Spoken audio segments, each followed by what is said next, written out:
Welcome to Gleaning and Gathering. We are so thankful you've joined us today. Why do you add? And we're here in the studio with Kaylin. Yep, here I am.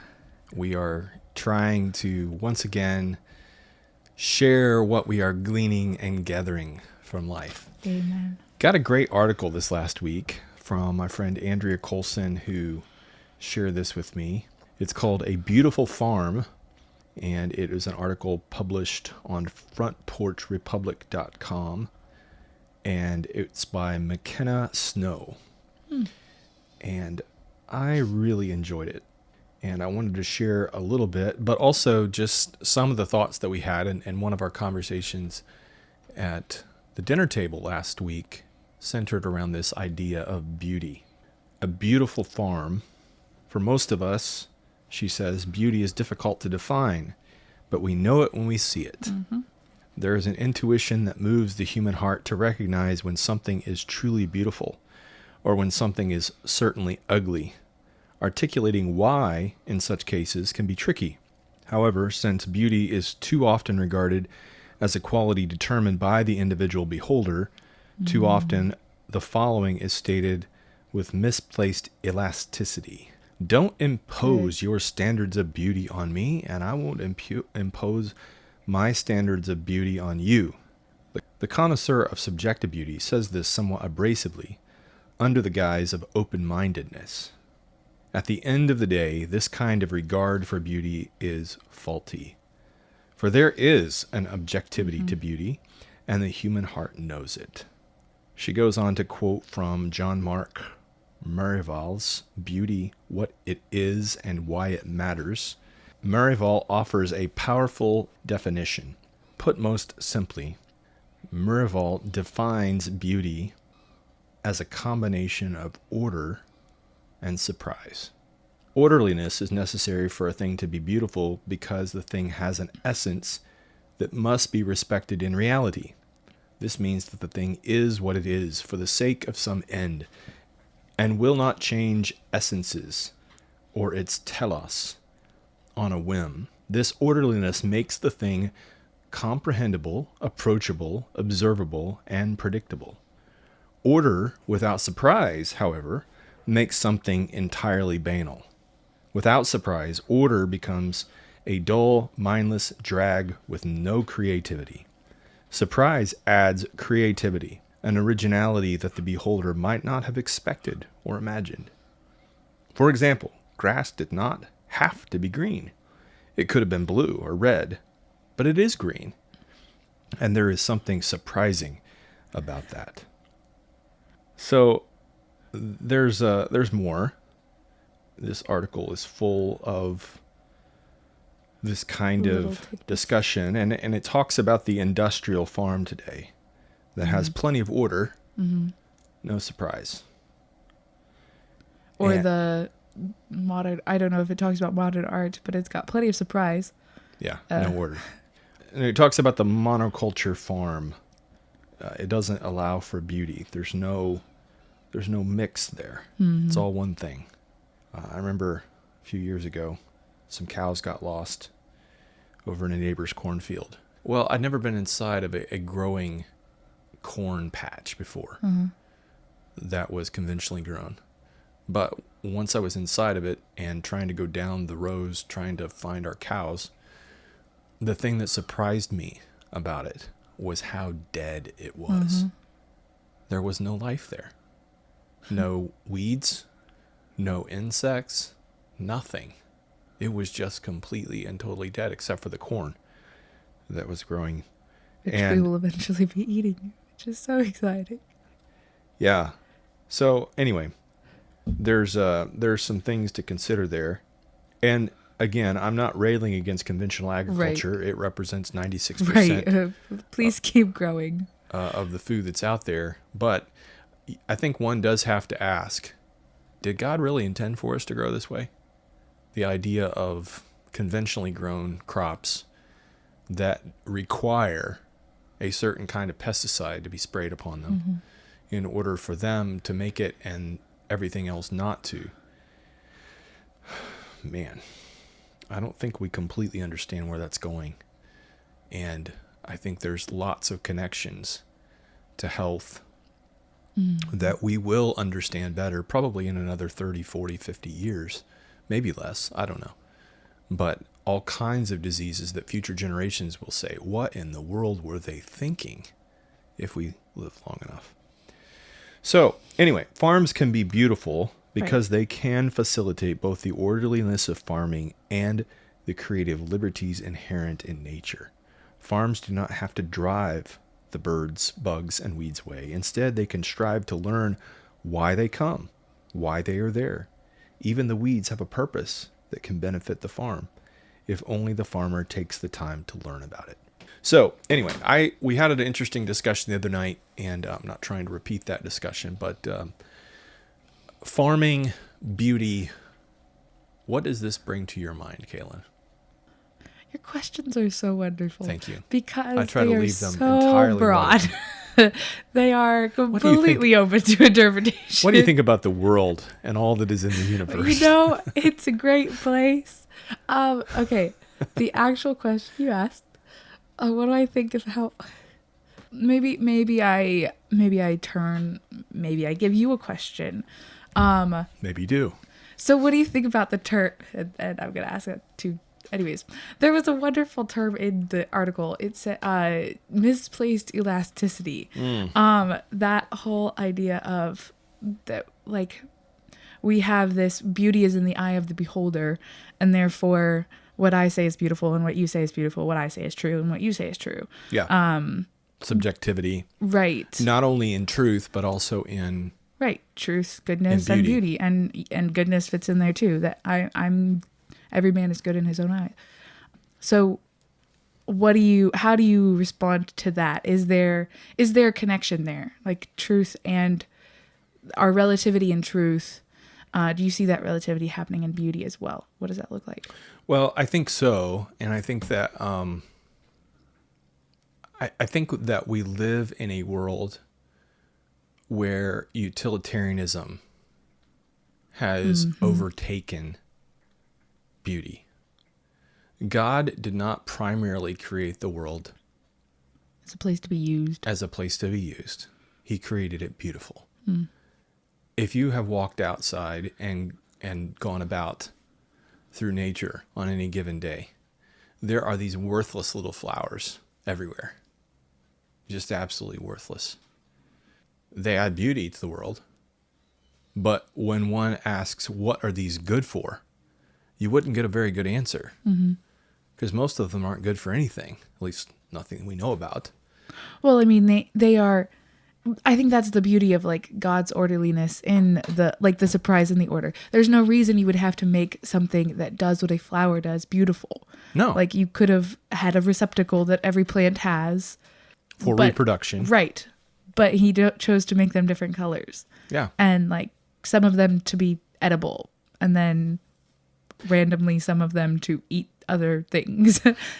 And God made food when he could have just made, like plastic discs, little cardboard type discs that we could have inserted into our mouths. Or manna even. Yeah. Like just we all live on a consistent diet of manna and that's all you get. That's it. Yeah. Instead you have lemons and kiwis. Right. All kinds of food groups. Yes. Anyways. Which are beautiful. And they are also serving a purpose. And I think that's the thing, is there's this orderliness to all of what God has created. Right. And yet there is beauty underneath it all. And there's this surprise. When you see the face of a baby tasting a lemon for the first time. Oh, surprise. There's surprise there. Wow. Didn't see that one coming.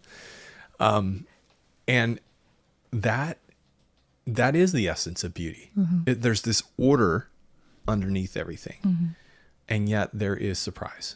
We were talking the other night about Fibonacci numbers Right. and the golden ratio and the way in which that all fits together with the universe. Like there's this order that's there underneath it all, and yet amazing beauty that is built into the fabric of the universe, all the way down to the DNA, all the way up to the galaxies. this spiral design. Yep, it's all over. And we were talking about how I was mentioning that God is the not purest form, what highest form, highest ideal. I don't know, for beauty. Yeah. Perfectly orderly. It's just a weird way of describing God, but like he never changes. It's all the same, and yet completely surprising. There's no one that can contain the idea of God. Like he is always surprising every person, and like even all humanity together is too small to understand the incredible God that we serve. And so that God's eternal surprising nature is perfectly connected to his eternal orderly nature, or consistent nature. And that is, so in this definition, it is the essence of beauty, and that he is the pinnacle of what we look towards in beauty. And I think it's the same for truth and goodness as well. He is the truth, the way, the truth, and the light. The way, the truth, and life. Yeah. Another quote in this article: nature is inherently beautiful, then by virtue of its orderliness and its surprise, it is a marvelous harmony of the rational and creative powers of God, expressed in a million different ways.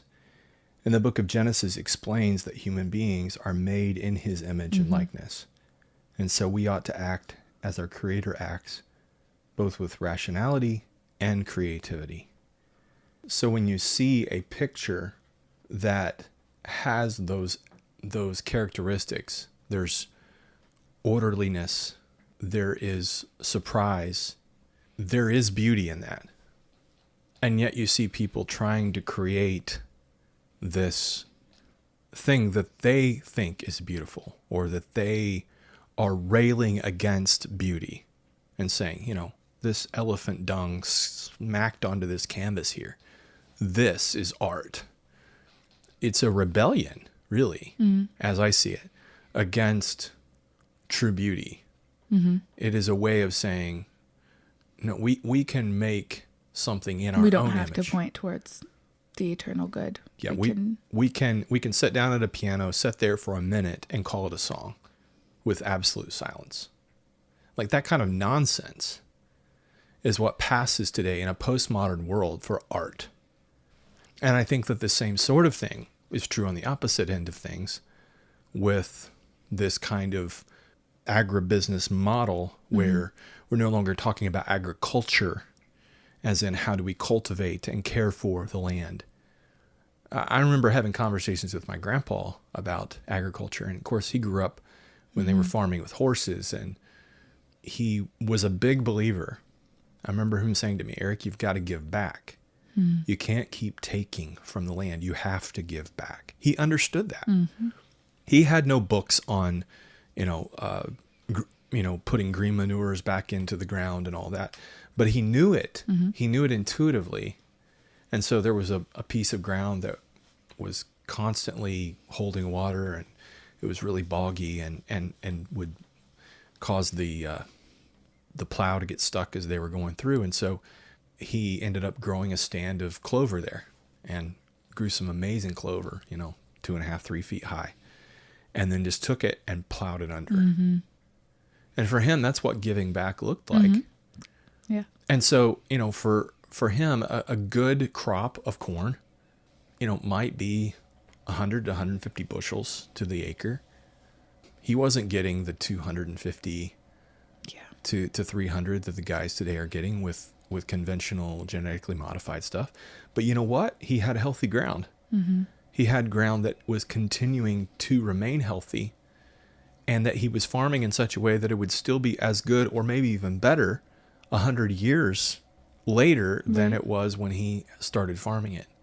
Because he understood that concept, that it's a living, breathing, growing thing that needs to be cared for. And so he cared for it, which meant that he wasn't just trying to extract every dollar out of the ground that he could get. And the result of that was a thing of beauty, because he cared for it. And I think that this idea of beauty and care, beauty and nurture go together. And it is the complete antithesis today of what, unfortunately, agriculture that has become agribusiness is dealing with. And I understand. I mean, I really do feel sorry for the farmers who are stuck in this quandary, in this conundrum. Get bigger, get out. What are you going to do? How are you going to be able to afford the land, the taxes, all that is involved with that? I was talking with Brother Jerry this week, and he went to the farm show, and they had this massive tractor that just sold for over $1 million there at the farm show. Massive, massive tractor. I mean, can you imagine how much ground you would have to farm, and how many acres of corn you would have to plant and harvest in order to pay for $1 million tractor? I mean, that's crazy. And so a lot of these farmers, I mean, they're serfs on their own land. When your input prices are set for you and your output prices, what you can sell your product for, is set for you, you don't have a business. You really don't. You're not working in a business. You are working somebody else's business. Because here's what you're going to pay for your seed. Here's what you're going to pay for your fertilizer. Here's what you're going to pay for your genetically modified killers that you're going to put on this crop so that you can grow this. This is what you're going to do. And this is how much you're going to pay for it. You don't set those prices. They're set for you. And you're going to grow this on ground that you call your own, but it mostly belongs to the bank. And then you're going to sell it at the price that the market tells you you can sell it for. You're not a price maker, you're a price taker. And you hope that at the end of the day, there's enough between what you started with and what you finish with to be able to pay those costs and still have something to call your own. That's not a business. You're a serf. You're just playing the system for other people. Now, there are ways in which you can make a living at that, and there are people who do. But if you were trying to get into farming today, and you weren't a farmer right now, and you were trying to buy land in some places at $10,000, $11,000, $12,000 an acre, and then trying to farm that profitably, there's no way in the world. There is no way to make it. And so what you're stuck with is a system that you have to use, because all of the people that tell you, if you're going to make it, this is how you have to farm. This is what the agriculture industrial folks say works. And so, you're not going to step out of line. You have to stay there. You have to keep doing it. And now you're on the hook. You got your equipment, you got your land, you got all this. And so you've got to keep farming this way. There's no way out. There's no exit ramp. And so you have to do this monoculture model, because that's where your bread is buttered, and that's what you got to do. And so this idea of the small family farm that is internally self-supporting, that you've got, some grain that you're growing, you're grinding it up, you're feeding it to your little chickens here. Your chickens are providing you with some eggs, not only for your family, but also to be able to sell to your neighborhood. And then you've got enough hay that's grown on your property to be able to feed your cows through the winter. And you've got a small, 20, 30 head of cattle. You're doing a cow-calf operation, and so you've got a few calves that you're raising out. Some of that's going in the freezer. Some of that's being sold to other folks that are locally interested in eating good beef. And you've got this beautiful little interconnected farm. Those used to be all over the United States. Mm-hmm. These little 120 acre plots where people had a little wood lot that they could have their firewood. They had a small pond that served as the water for their cows, but it also had some fish in it that a guy could put a line in the water and have a little time there, or go skating with your kids come January or February. It was a thing of beauty.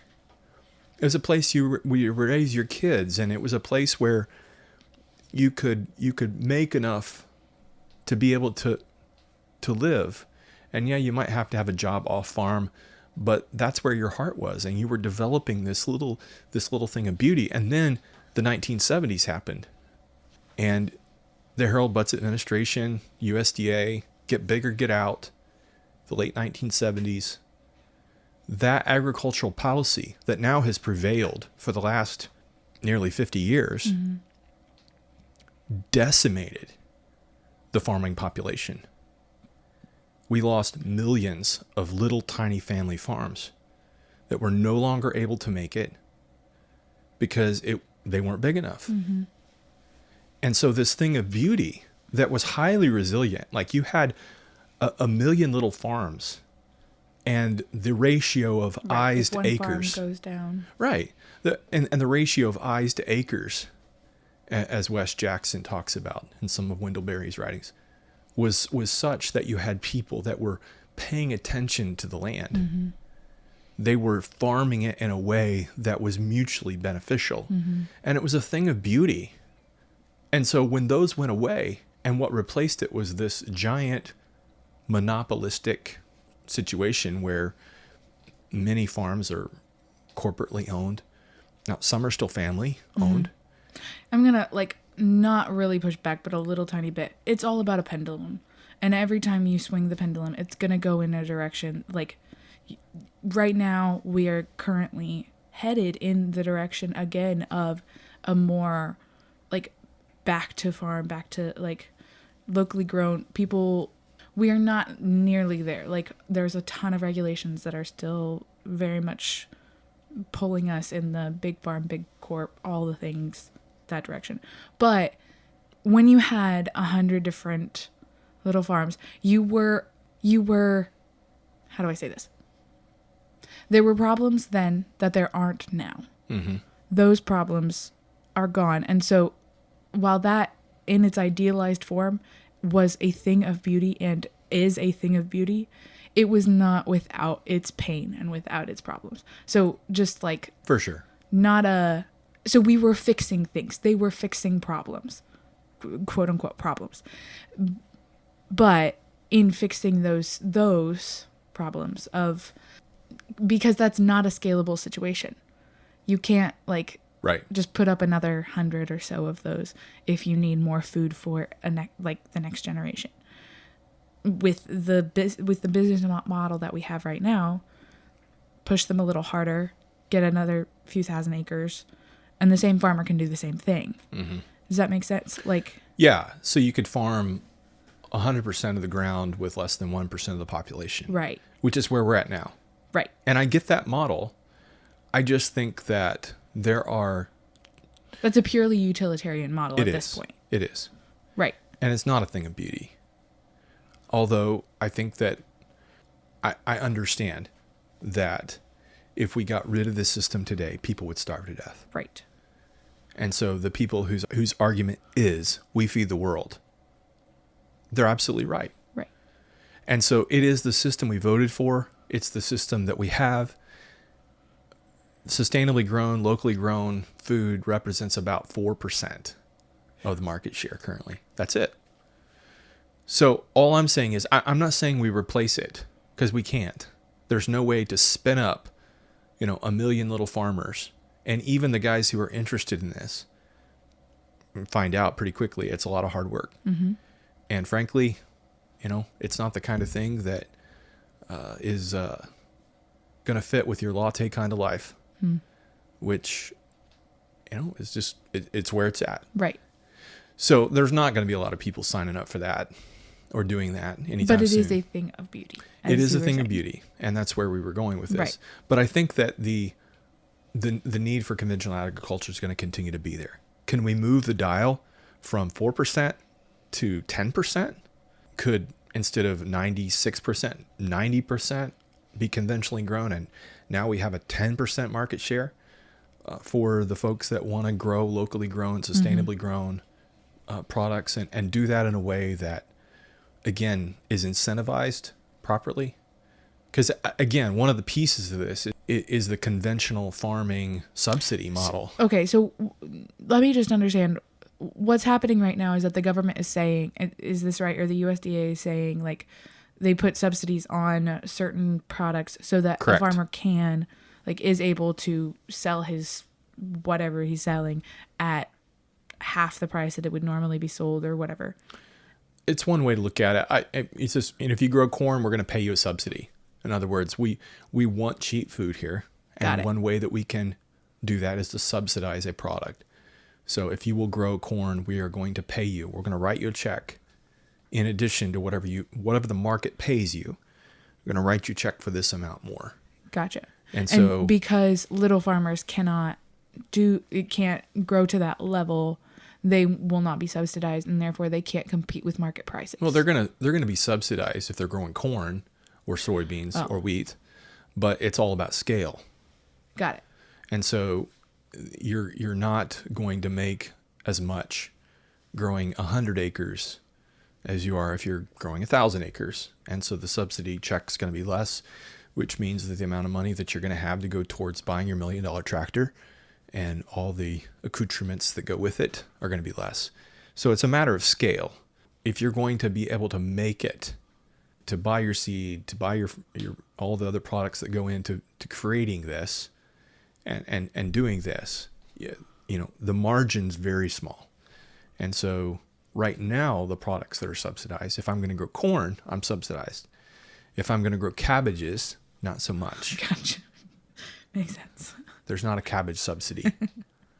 Now, there are specialty crops supports, specialty crop block grant. There's other kinds of things that, if you're growing vegetables, are there. But again, most of the little guys are not going to be able to access those and figure out the ways through the system to help them. And so the point is that you can make it work. It's just very difficult, or it's not subsidized. So you're growing with whatever the market will sustain. got it. And the market is being intentionally pushed towards cheaper. Right. Well, people love cheap food. And so the biggest cost in food is labor. Gotcha. So that means that much of what we eat, if you asked in your grocery store, where does this come from? It comes from places where labor is cheap. And so if you pick up that head of garlic, where did it come from? Most likely China. Chinese garlic is pretty much what is commercially available here. Now it's garbage, and compared to something that could be grown here, good quality hardneck garlic, it's night and day in terms of the kind of flavor and quality. But that's true of most things.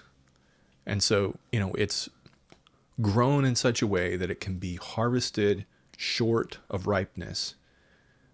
Transported. It can be transported while it's still not ripe and get to you, and you can have your slightly green bananas that then hopefully will ripen while they sit on your counter.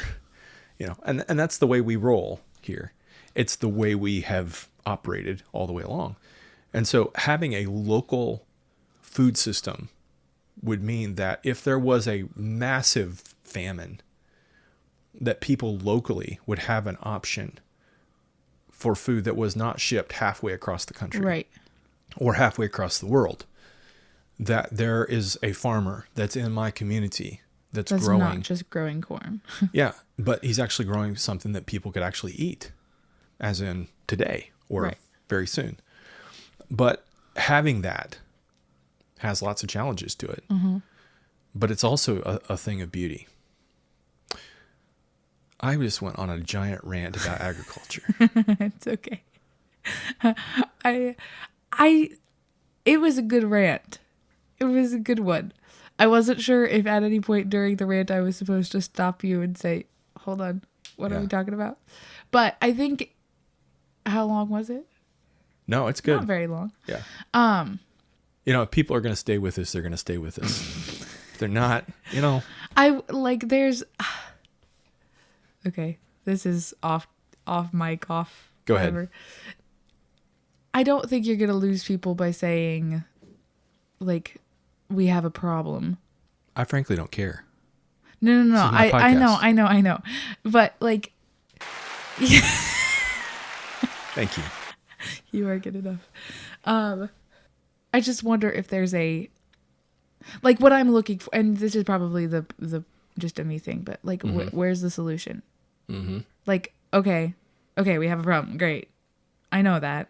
Like, every time I go to this grocery store, I know that. But where's the solution? Like, I don't have money, I have money. I don't have How much money do you seed. have? I don't have seed in my backyard. It's winter. Yeah. And we live half of our time in winter. So, like, that's a whole lake of issues that jumping into is like, okay, so I don't want to be a farmer, but I want to eat locally grown, sustainably grown food. Mm-hmm. Where the stink do I start? Like, Start where you are. use what you have, do what you can. So, like, that's, I think you have, like, yes, we have to get a kick in the pants and recognize, like, okay, we got to start somewhere. Well, I think we have But- to recognize it's important before we're going to start. And frankly, I don't think we think it's important. And I don't think we're going to think it's important until people are starving to death, frankly. And that's sad, but I think that's the truth. Right. When our topsoil gets to the level where it's already no longer producing like nutrition Well, the way that it, I think that people don't understand. Like, we have a bank account as a people that has built up over hundreds of years. right. There were trees that Trees covered the and entire trees. United States, and they dropped their leaves every year. And those built up the topsoil that now is the bank account that is being spent at an alarming rate. And so not only are we spending every dime that you and your children had, and our national debt is now some $34 trillion and growing, but we've also spent most of the topsoil bank account. Mm-hmm. That's absolutely terrifying to me. It is. When I think about the way in which our farming methods and the way in which we have spent like there's no tomorrow, the topsoil bank account, and how in the world are we going to replenish that Like at the whole scale? giving back. Right. At right. scale. Again, you can replenish it. It just takes 300 years to do it. And If you're there's gonna- no way to do it with the number of people that we are currently feeding. Or the way that we're currently farming. Right. There's no way to do it. And so there is an expiration date on much of the ground that is being conventionally farmed right now. But as we have done with debt and many other things in the government, we have kicked the can down the road as far And as we'll we can keep get it. kicking it. And as long as the pesticides and as long as that works to make it live long enough for us to get another year down, it's fine. Yeah. It's fine. Everything's fine. And it's going to work until it doesn't. And once it doesn't, hey, we'll trust in this thing called technology. And hopefully by that time we'll have come up with a better way. Like, that's what I keep hearing. Oh, the future will figure it out. Right. We can go Really? on a spaceship. Really? And I think there's just all kinds of that sort of thinking today. That if you read Wendell Berry, who's just a wise old Kentucky farmer who was waving the flag back in the 1980s in regards to some of these things, the gift of good land, read books like that. Think about these things. I do think it is not, and maybe it's the community that I'm in now and the fact that I live in a farming community, but I think there are more people invested in this issue than we realize sometimes. The whole homesteading idea Yeah. is something that is taking root. It's because, and I think largely in part because we're searching for beauty. We are looking for something that's beyond just the, Yes. like, American commercialism right. And so and consumerism. there's this picture of that little farm, that little house and a little land that is incredibly beautiful. It's connected to the whole idea of order and surprise. And I think one of the things that we were talking about at the dinner table the other night was what could have happened, what was able to happen in the garden that, Garden of Eden. yes, in the Garden of Eden, that was not what could we do now? What do we do now that we could have done in the Garden of Eden? Like, when there's a perfect garden, what do you do to a perfect garden? Yeah.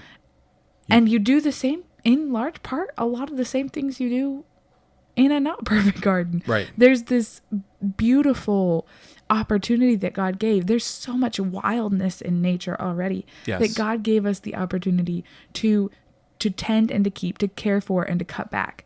That like there are ways that we can shape that in beautiful forms. Mm-hmm. And that having a really beautiful garden, a tended garden, mm-hmm. is in many ways this picture that I think we often think of like the work of a garden as pulling weeds mm-hmm. and watering. And so if you don't have that, like, well, what do you have in a garden? There's so much. Yeah. And doing it well and doing it sustainably and ethically, those were all things that like God from the very beginning, he wanted us to learn and figure out how to do. We just now have lots of, like, there's a lot of hard work involved. Yeah. Now. Well, and I think man is constantly trying to get away from the hard work. Mm. Like part of the curse was you will eat your food by the sweat of your brow. It's like, yeah, we'll see about that. Let's get our $1 million tractor. Yeah. Let's do it without the sweat of our brow. Can we do that? Let's figure out how we can quit sweating and still eat. And I think that's part of the problem. Rather than just embracing, okay, God has given us this beautiful opportunity to take good land and to take good care of it in a way to pass it on to our children in a way that will be a blessing to them, and to do that in a way that will not make us rich, but it will provide for us our daily bread. But we are not satisfied with that. And we're not going to be satisfied with that. Instead, we want our $1 million tractor. We want what we want, and we're going to get it. I was reading in What Matters, Economics for a New Commonwealth, and I quoted a line from that this morning in my other podcast recording. But he has an essay called Major in Homecoming. Mm. And he said, commencement speakers conventionally advise graduates that they must not think of the end of school at the end of education. They must continue to think for themselves as students and to study and learn for as long as they live. I agree with that as far as it goes, but it does not go far enough. I'm now obliged to say to you graduates, not only that your education must continue, but also that it must change. It is necessary to say to you, moreover, that the institutions that so far have helped to educate you are going to have to change. As an loyal alumni and responsible citizen, you're going to have to help them to change, even as you change yourselves. I'm taking this theme of this talk from my friend Wes Jackson of the Lands Institute in Kansas, who has said correctly that our system of education until now has had only one major, upward mobility. Mm. Now Wes says a second major needs to be added, and the name of this major will be homecoming. The upward mobility major has put our schools far too often at the service of what we are calling overconfidently our economy, quote unquote. Education has increasingly been reduced to job training, preparing young people not for responsible adulthood and citizenship, but for expert servitude to the corporations. There has been an ongoing feeble objection to this reduction, but most people have been willing to ignore or tolerate it or even applaud it, despite the obvious dangers. Mm. Now, however, the failure of the economy and its subservient institutions has become too obvious to be denied. We are now facing a hardship long deferred. We have no choice but to do better. And so he goes on to talk about the challenges, the issues, and then what he means by majoring in homecoming. And do I understand correctly? Like when he says homecoming, he means going back home? So right. And working to develop a place. The place. So he finishes this way. You graduates will have to work for such a change in the schools for the sake of generations to come. But you also will have to work for such a change in yourselves, reading and conversing and living across the disciplinary boundaries for your own sake, for the sake of your own homecoming. This effort has already been started for you by many people all over the country and all over the world who are working for local economies that are authentically conserving. Beyond its benefit to the survival of a good, beautiful, and livable world, this work of homecoming has a lot to recommend it. It is endlessly interesting and endlessly productive of decent, undamaging pleasures. So this idea of developing local places, And then local that economies. requires a interdisciplinary, so that when you go to school, you can't just say, all right, I'm going Yeah, to know about this one thing. Yeah, major in underwater basket weaving. Right. And bring that niche to the world. That I'm going to have to think about agriculture. I'm going to have to think about education of young people and children. I'm going to have to think about Because how I to need sustain that a for this local place. Yes, in a way. And I think that's the thing is that local places are a thing of beauty. Mm-hmm. And that for a long time in the United States specifically, that was like the farm was the essence of that. At least the local place. It was a part of the local place that was super important because that's where people got their food. Right. Was from a local farm. And the local community and the local farm went together. Mm-hmm. And so then when you have urbanization and everybody's just like giving up and moving to the city, you've got all these people in one place.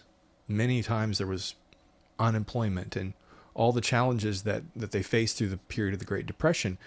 When people on farms like this, really... Life didn't change. It was always hard. It was always hard. Yeah, it was hard because we didn't have any money, but we really didn't have any money before either. So that was just the reality. Mm-hmm.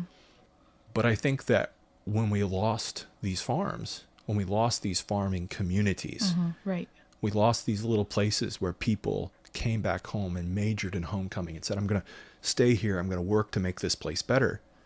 We've given that up for, well, I graduate from a college with $150,000 of student loan debt. Now, where am I going to go and get a job so that I can pay this debt off? Right. And, the answer is whoever's the highest bidder. You go wherever the money is. You go wherever the job is. You do whatever you got to do. And so for me, and we've talked about this a lot, right up the hill from us here is my great grandfather. 5 greats buried there.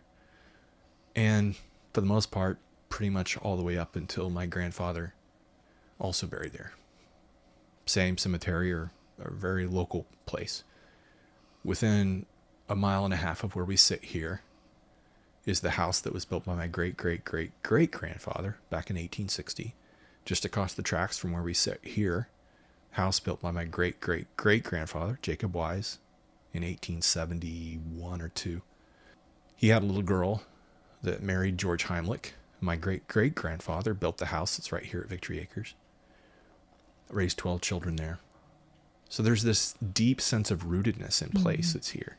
Right. That I've grown up. There's never been a question about where home was. I knew where home was. And I've been able to see a lot of the world and experience a lot of the world, but from a local place.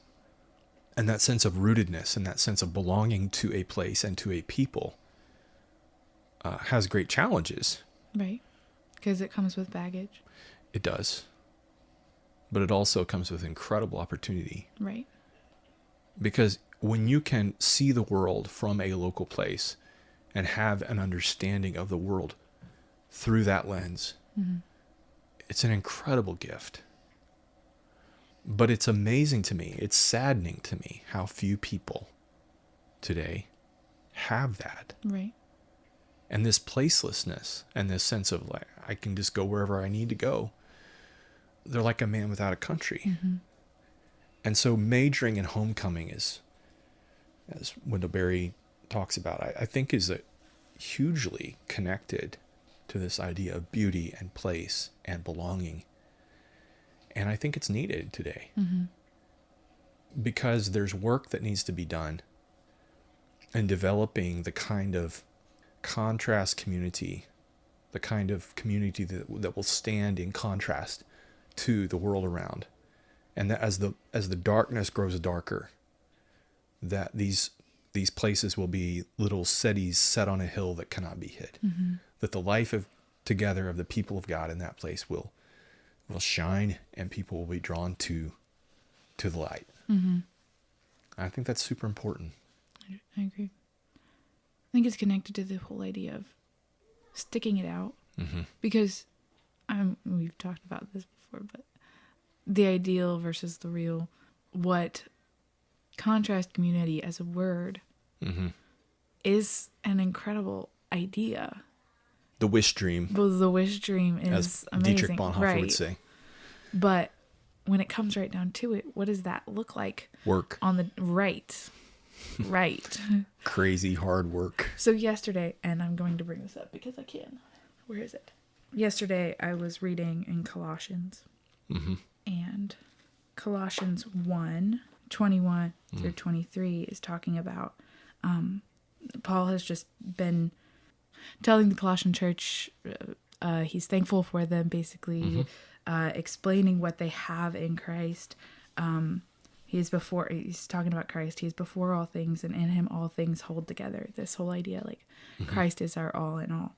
And then in verse 21 it says, and although you were formerly alienated and hostile in mind, engaged in evil deeds, yet he has now reconciled you. This picture of reconciliation is throughout the chapter. Reconciled you in his fleshly body through death, in order to present you before him holy and blameless and beyond reproach. Like I wrote, that is, of all of the 2024 goals that I've had, that is God's goal for me. Yeah. And it's a lofty one, holy and blameless and beyond reproach. And I was just meditating on that, and then I read the next passage. This is my job. This is my part of it. If indeed you continue in faith firmly established and steadfast. And he goes on to like describe what that looks like, but that's it. Like that's the one job. I have one job. Yeah. To stay firmly rooted and grounded in him. And anyway, so I think that picture of sticking it out is something that you see over and over. I think Wendell Berry is the one that talks about how that is the cardinal virtue, is fidelity. Fidelity is the, like, sticking it out. So you see that in all kinds of literature. I just read a book called The Portrait of a Lady, finished the book Middlemarch. Like, over and over in literature and other places, you see this picture of fidelity and sticking with it in all kinds of things, in a place, with a person, with a community. That is most beautiful when it is most tested. That when you are that Jesus stayed on the cross. Like, and when God asks us to walk with him, it's not this like, okay, I've got to get this done and I got to get that done. It is a staying with him. It is just a sticking it out, choosing to day by day do the right thing, do the next right thing. Yeah. And that happens in a place with a people. That's not an accident. And so if you are, like, if things are getting tough and you're questioning, like, maybe I need to leave, probably not. Right. Like, by and large, in our culture right now, like the culture that I have experienced growing up, so many people have, like, their automatic knee-jerk reaction to difficulty is movement. So if this is hard, I need to figure out how I can move so that it's no longer going to be hard. Yeah. But I mean, from what I'm seeing and experiencing and reading, like, sticking it out is the whole point. Just stay. Be faithful. Yeah, and the idea that faith and faithfulness go together. Right. Abraham was fully convinced that what God promised he was also able to do. Romans 4:21. And that Abraham's faith was demonstrated in his faithfulness. He was just fully convinced. And that's what was counted to him for righteousness. His willingness to stick with it. You know, a lot of people say, God promised me a son, and now 25 years later, and here I am 100, and I still don't have it. I guess that was just not in the cards for me. And yet, Abraham was fully convinced that what God had promised he was able to do. Right. He never gave up. He never quit believing. He had made a choice. He made a choice, and he stuck with it. And I think that, you know, there's something to be said for that, for us wherever we find ourselves, just sticking with it. Well, we got to figure out how to land this little plane here. No idea. We've gone all over the place. Agricultural policy of the 1970s all the way down here to Abraham and faithfulness. That's right. But thanks for taking time today. Absolutely. Great conversation. For gleaning and gathering. God bless.